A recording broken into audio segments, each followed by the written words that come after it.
On va commencer par un truc important. Hier, au moment où je tourne cette vidéo, hier c'était l'Eurovision.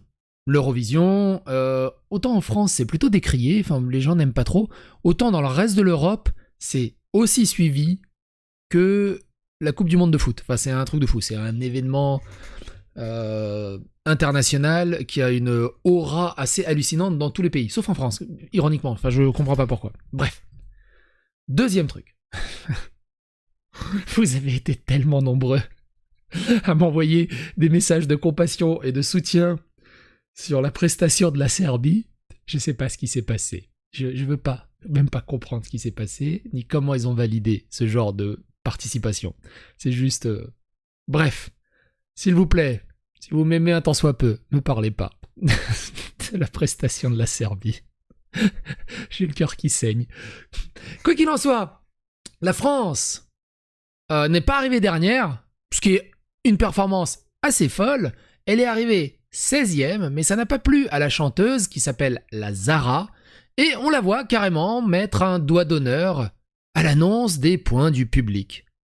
Pas terrible comme indicateur, mais, plot twist, elle explique que c'était pas un doigt d'honneur, et c'est ce qu'on va voir.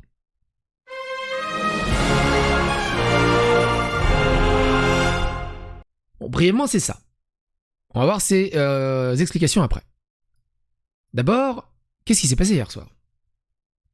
Eurovision, la Suède l'emporte, la Zara termine 16e sur place et un comportement déplacé. Les parieurs avaient misé sur elle, les fans de l'Eurovision aussi, ils ne se sont pas trompés. Loreen, donnée archi favorite, a survolé le concours samedi soir à Liverpool. La Suédoise, qui avait déjà gagné il y a 11 ans, l'a emporté grâce à une impressionnante démonstration de force vocale avec Tattoo et son refrain qui vous ferait décoller de votre canapé. Sa mise en scène qui l'a coincée entre deux écrans oppressants et l'a forcé à ramper en guenilles avec des faux ongles de sorcière frisait le ridicule, mais visiblement, ça n'a pas gêné grand monde. C'est ça aussi, l'Eurovision. On veut du spectacle, on veut pas juste des chansons chiantes, on veut du spectacle, on veut vraiment des trucs, ça envoie du lourd. Pour moi, la plus grosse victoire qu'a été l'Eurovision de toutes ces dernières années, ça restera Lordi. Lordi, c'est avec Hard Rock Alléluia, c'était juste de la folie furieuse. Âgée de 39 ans, Loreen devient seulement la deuxième artiste de l'histoire de l'Eurovision à remporter 2 fois la compétition et la première femme. Elle a reçu son trophée des mains du groupe ukrainien Kalush Orchestra, dernier gagnant en titre. Derrière elle, on surveillait comme le lait sur le feu la place de la Zara. Tableau d'honneur où bonnet d'âne, ni l'un ni l'autre. C'est en milieu de classement qu'a fini notre représentante 16e sur 26 avec 104 points. Ni une performance, ni un fiasco. Une déception à coup sûr au vu des mines déconfites de la délégation tricolore et un geste furtif qui ressemble à un doigt d'honneur ou un toast, geste de la main pour exprimer sa désapprobation de la chanteuse à l'antenne. Très vite au fil des décomptes de chaque pays, l'affaire était entendue avec 54 petits points du jury. Les 50 issus du public n'ont rien changé. La candidate française n'a pourtant pas démérité. Les premières images dévoilées il y a quelques jours en répétition montraient la Zara sur une robe perchée, une traîne qui semblait se déployer pour en imposer et chanter la Grande France. Le problème, c'est que c'est encore une chanson à la Édith Piaf, classique, comme si on en faisait dans les années 70-80. L'Eurovision a évolué avec son temps, bordel de merde. Comme dit son texte à 3 mètres du sol, ce samedi, elle commence par lancer quelques baisers à la caméra juste avant son film de présentation. Puis la voilà dans cette immense tenue sombre à paillettes, en suspension devant un public qui doit lever les yeux au ciel pour la voir. La Zara domine son sujet, se positionne sur la grande tradition de la chanson française. Gros plan, mise en scène statique, posture magnétique. Le premier couplet n'est pas sans rappeler l'effet provoqué par Barbara Pravi il y a 2 ans. Bon signe. Puis la reine gothique, robe noire et ongles rouges, se transforme en diva électro quand le refrain débarque et son désormais fameux « évidemment ». Repris en chœur dans la salle de Liverpool. À peine a-t-on vu sa traîne disparaître pour dévoiler un podium lumineux qui éblouit les moindres recoins de la salle. Soudain, Tour Eiffel, à elle toute seule, la Zara rayonne et fait briller la France jusqu'à dévoiler un fond de scène bleu-blanc-rouge derrière elle en bouquet final pour être un peu chargé. Une chose est sûre, la chanson fait son effet, son interprète impeccable aussi. Mais ça n'a pas suffi face à la concurrence et surtout aux autres favoris. Les parieurs l'avaient positionnée sans problème dans le top 10, elle en était loin. Les autres chouchous des spécialistes, eux, ont tenu leurs promesses, la Suède bien sûr, mais aussi la Finlande qui a choisi d'en faire des tonnes pour terminer deuxième. Son candidat Karija était un peu l'attraction de la semaine à Liverpool. Tous ceux qui avaient vu sa prestation nous avaient prévenus. Vous allez voir ce que vous allez voir, on a vu un garçon rappant en finnois, d'abord enfermé dans une cage en bois dont il arrive à s'échapper pour lancer son refrain cha-cha-cha. Simple, efficace, universel. En pareille circonstance, on ne peut pas lutter. L'artiste nordique nous rappelle soudain que le concours peut être aussi un monde musical parallèle, une faille spatio-temporelle.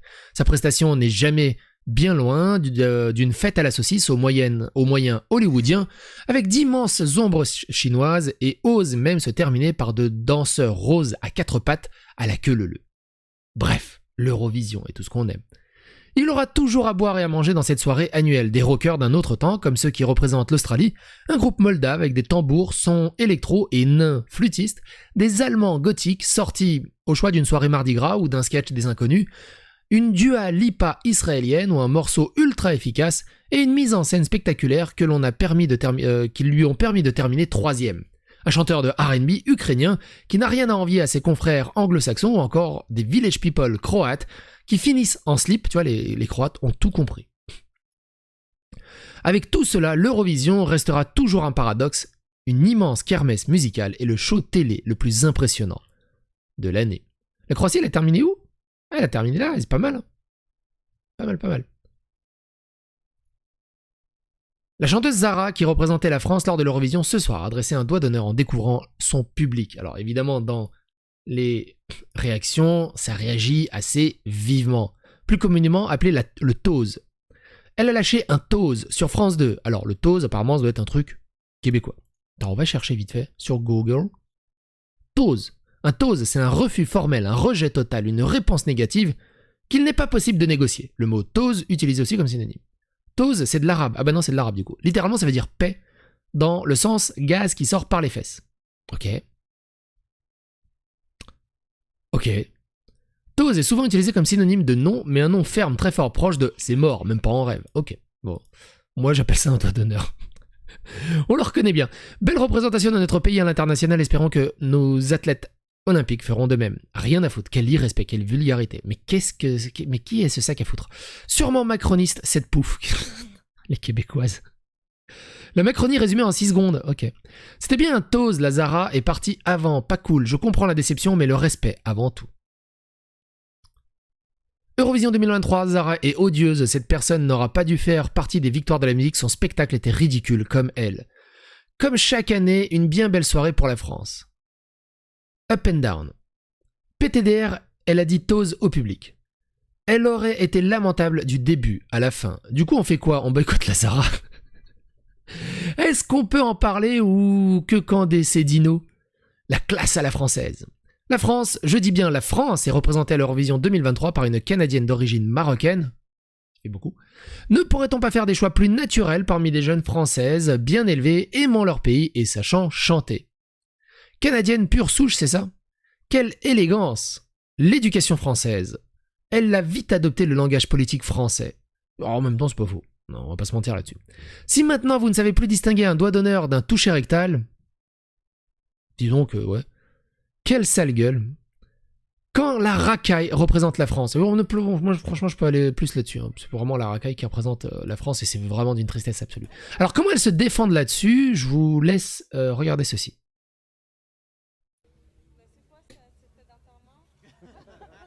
Putain mais on n'entend rien. Il y a quelque chose qu'il faut comprendre. Bien que je représente la France, j'ai aussi une culture, une double culture, et c'est un peu générationnel. Alors double culture, mais même une triple culture. Du coup, elle est québéco-franco-marocaine, ce qui est quand même classe. Pas un geste qui est négatif.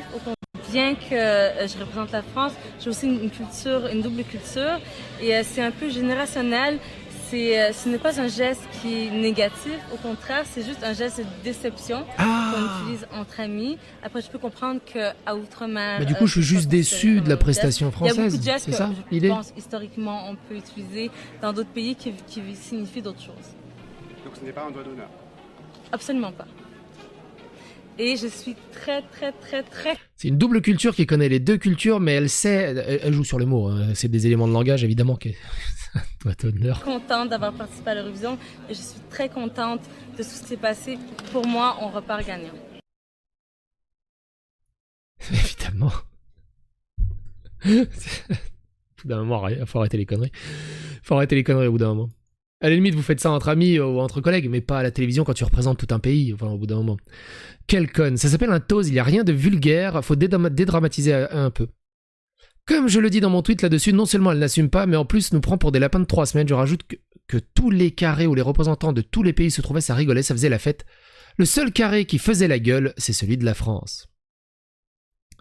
La France n'est vraiment plus à son niveau, c'est la Zara n'avait pas à représenter la France, elle n'est même pas française, mais double nationalité dans ce monde, nous mélangeons pas tout, grave. Après, elle représente très bien la France, quand tu vois ce que Macron fait avec tout ce qui est sur la réforme des retraites et tout le bazar et toute la politique en général, je trouve qu'au final, malheureusement, elle a représenté bien la France, je sais pas ce que vous en pensez. Geste vulgaire qui en dit long sur les mauvais choix de la candidate pour représenter la France, mauvaise perdante, total manque de fair play, 16e amplement mérité, de par son geste mal placé et l'image de la France encore une fois écornée par une Québécoise. Évidemment, aucun amalgame avec les Québécois et les Québécoises. Vous êtes un peuple formidable, j'adore votre accent, comme je l'ai déjà dit plein de fois, un gros bisou à vous. Et n'en tenez pas rigueur à la Zara. Quoi qu'il en soit, n'hésitez pas à donner votre avis et votre opinion dans les commentaires. Si vous êtes déçu de ma vidéo, partagez-la comme ça, sur les réseaux sociaux, un maximum, et à bientôt pour d'autres vidéos.